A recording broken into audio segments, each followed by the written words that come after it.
Okay. So I hope everyone can see this screen. Okay. Can some of you show a signal that you are seeing the screen which I have shared now to find E3? Then we will move.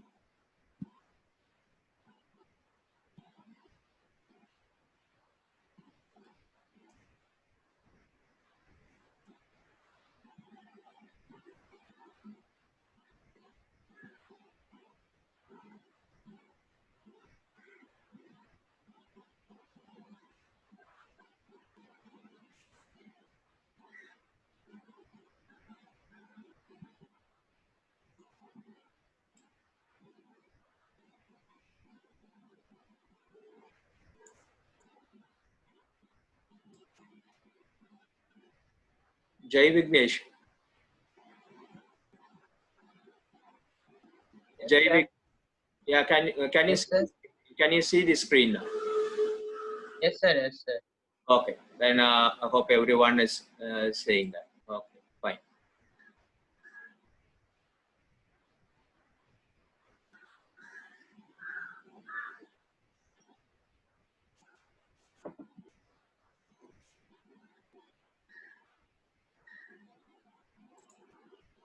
Okay, so let us continue. Okay, so as I said, to calculate the E internal, we are going to calculate this term E3. So for that, in the sphere, on the surface of the sphere, we have considered a small area ds on this region. We are going to extend that, so that will become a ring. Okay, so we know how much polarization can be created on the small area ds. We are going to do that now, and then I'm going to extend that overall to the ring. How much polarization has been created, can be created along this small area along the ring. And then if I integrate that between 0 theta between 0 here to 180 on that side, then I can get the polarization, the overall polarization on the surface of the sphere. So that is how we are going to derive this E3. That's how we are going to find this E3. So for that, we are going to calculate cos theta. From this triangle here, I can calculate cos theta is equal to Pn divided by P. So from that, I can write Pn is equal to P cos theta. Okay. But the normal component of polarization Pn from the geometry. So we have considered a surface charge q prime on a small area ds. Okay, so from this I can give the polarization Pn as charge per area. Okay, so this is the small area I have considered here. Okay, so from this definition I can write the polarization Pn is equal to Q prime, which is the charge I have considered, and then this is the small area I have considered. Okay, so comparing these two equations, I can write Q prime by ds is equal to P cos theta here. Okay, so from that,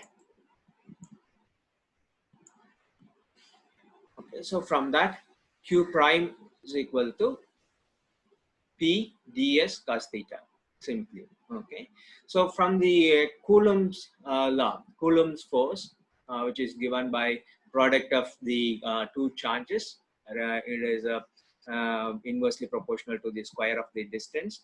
As I mentioned before, we have considered a sphere from the center of radius r. Okay, so from the Coulomb's force, we can write Q1, as I said in the beginning, we are considering this sphere at the center. So at the center, the dipole is going to be 1. So Q1, the other charge is going to be 1. So it is the product of the two charges, Q prime into 1 divided by 4 pi epsilon naught, which is a constant, by r squared. So this is the Coulomb's charge. Okay. So Q prime we have already calculated here. So E is equal to substituting this value for Q prime, I can write P ds cos theta by 4 pi epsilon naught r square. Okay. As I said in the beginning, this polarization is a vector component. Okay. So when you are applying the electric field is a vector component. Okay, so the electric field along x-axis will be different along the y-axis. Okay, so as we are applying field along the x-axis alone, the electric field along the y component will be 0. Okay, so we are going to consider just the component along the x-axis. Okay, so Ex I can write as the magnitude E, the field which I am applying, by multiplied by cos theta. Okay, so the electric field along the x component Ex is given by E, which we have calculated for a small area ds. Okay, so Ex is equal to P ds cos theta here, another cos theta here. So this will become cos square theta by 4 pi epsilon naught r square. Okay, so as I said in the beginning, in the y component, this is going to be 0. Ey, this is going to be 0. So we are neglecting this part. Okay, we are not considering the vertical component because we are applying field along the x-axis. Okay, so now the total electric field, induced electric field E, is only along the x direction, which is given by P ds cos square theta by 4 pi epsilon naught r square for a small area ds. Now I am extending this area ds along the ring. Okay, so that area of the ring I am considering as dA, small area of that ring dA. Okay, so I can rewrite this equation as Ex is equal to P dA, which is the area of the ring, cos square theta by 4 pi epsilon naught r square. Now I need to find out the area of the ring, which I can find out by multiplying by the circumference into the thickness. Okay, so the area of the ring is given by circumference of the circle. Let us consider the radius of that circle. Okay, just if I can go to that diagram. Okay, so we are going to find the area of this ring. Okay, this region. Okay, so from the center, the radius is y. So you should imagine this. You should imagine this one. Okay, so for this area, this is the radius. So don't confuse with this radius. Okay, so this radius is y. Okay, so from here. Okay, so I'm going to consider. I'm going to calculate the area of this ring, which is dA. Okay, so that will be given by the circumference perimeter. This is given by 2 pi, the radius here y. So this is the circumference is 2 pi y into this distance. Okay, so this distance I can calculate by the trigonometric ratio. Okay, so dA is given by 2 pi y into r d theta. Okay, so here from that figure I can write sine theta is equal to y by r. So y is equal to r into sine theta. Okay, r into sine theta. So substitute these here. So I can write dA is equal to 2 pi r sine theta. So y is equal to r sine theta here. So that is dA is equal to 2 pi r into sine theta into r d theta here. Okay, so my area of the ring will become 2 pi r square sine theta. So substitute this value on this equation. I can write E is equal to P 2 pi r square sine theta cos square theta into d theta divided by 4 pi epsilon naught r square. Okay.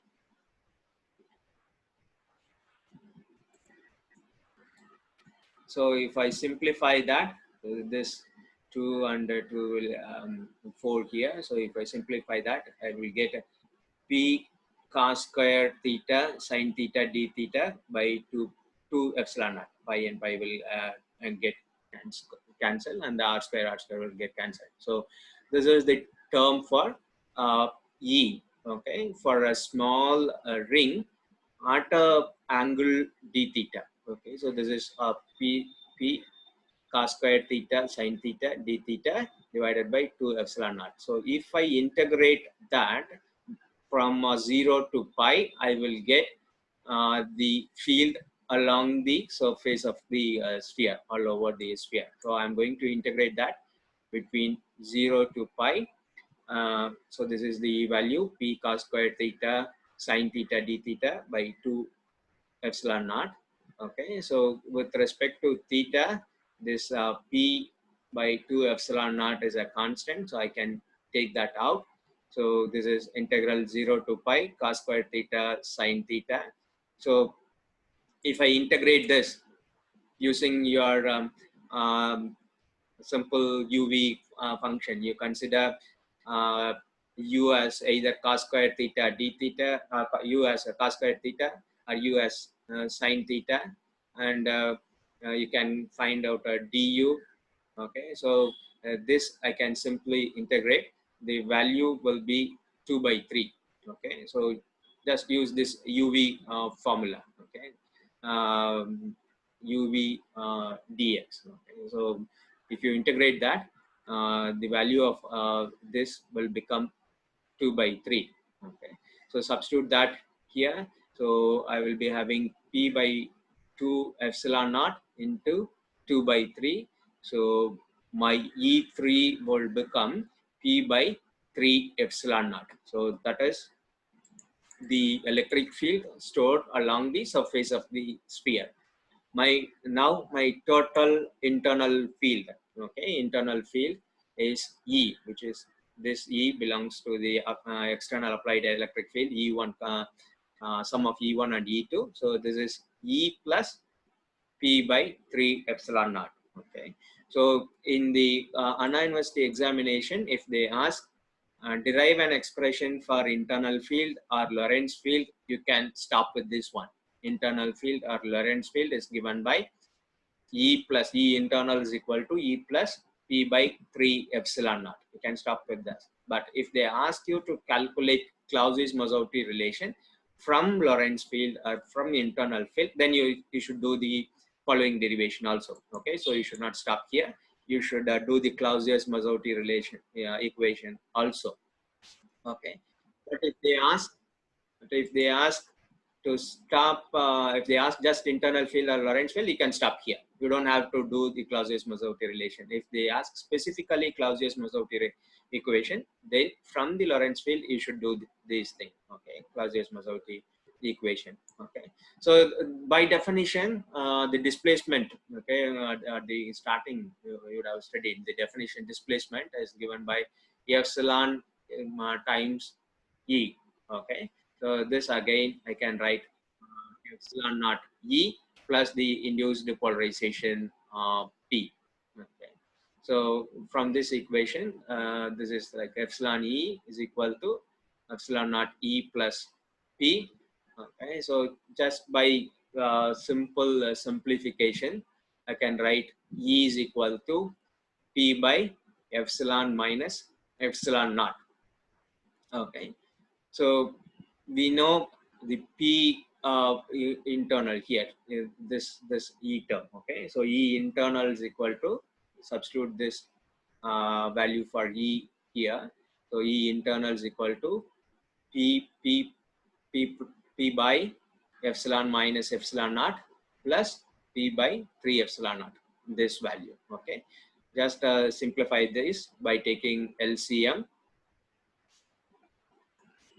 So you will be having 3 epsilon naught epsilon minus epsilon naught, which is the LCM. So this is a simple mathematical simplification. So you will get E internal is equal to P into 2 epsilon naught plus epsilon divided by 3 epsilon naught into epsilon minus epsilon naught. Okay. Now divide the numerator and denominator by epsilon naught, because this Clausius-Mossotti relation gives the relation between the dielectric permittivity and the polarizability. Okay, epsilon by epsilon naught, we know that is epsilon r. Okay, so to make that, to divide the numerator and denominator by epsilon naught. Okay, so this epsilon naught. So by simplification, you will arrive at equation here. Okay, so P internal is equal to P by 3. This is a simple max. Okay, so P by 3 epsilon naught into epsilon r plus 2 by epsilon r minus 1. Okay.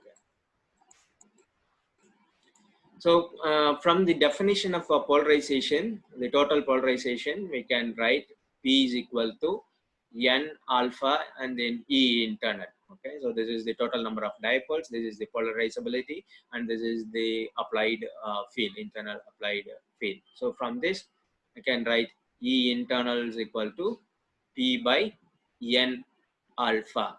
Okay, so we have found out E internal here, so substitute that.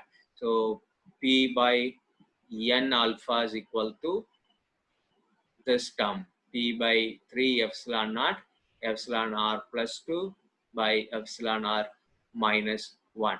Okay,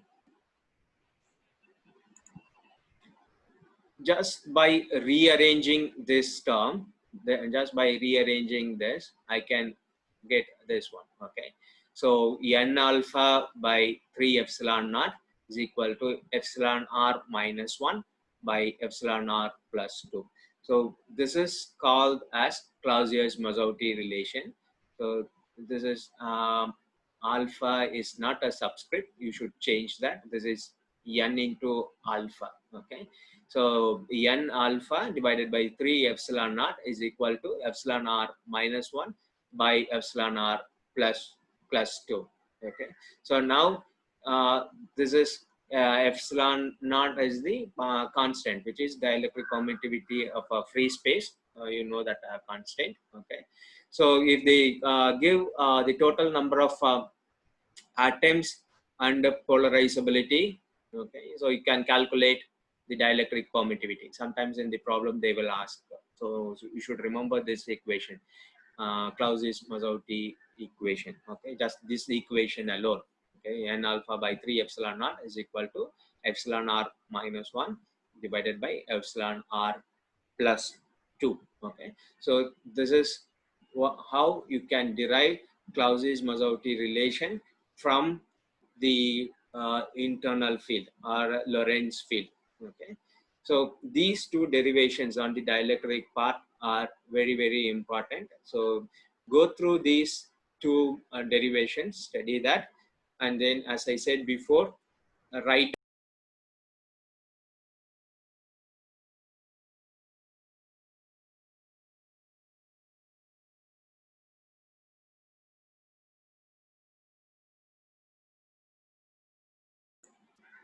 Hello. Okay. So go through these two derivations. Okay, on the polarization and types of polarization, and then this Clausius-Mossotti equation from the Lorentz field or internal field. Okay, uh, and then write a test. Upload that in the Google Classroom. Okay, so these in the weekend you do that. Okay, so on Monday I will see that in Google class. So how many of you have uploaded? Okay, so if you have any doubt, you can ask me. So maybe if you have any doubt, you can just show your hand. I will unmute you, so you can ask one by one. So if you don't have any doubt, then we will end this meeting. You can go through these two questions. We will meet back maybe around 12:30. Okay, around 12:30, we will have another short discussion. Okay, so any doubts on these two questions?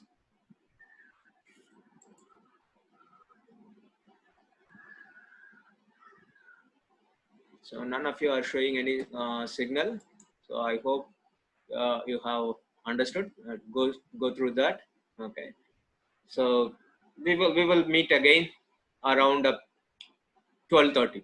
Okay. So to discuss about these questions, and then to see something more on magnetic materials, introduction on magnetic materials. Okay. So see you. Yeah, bye.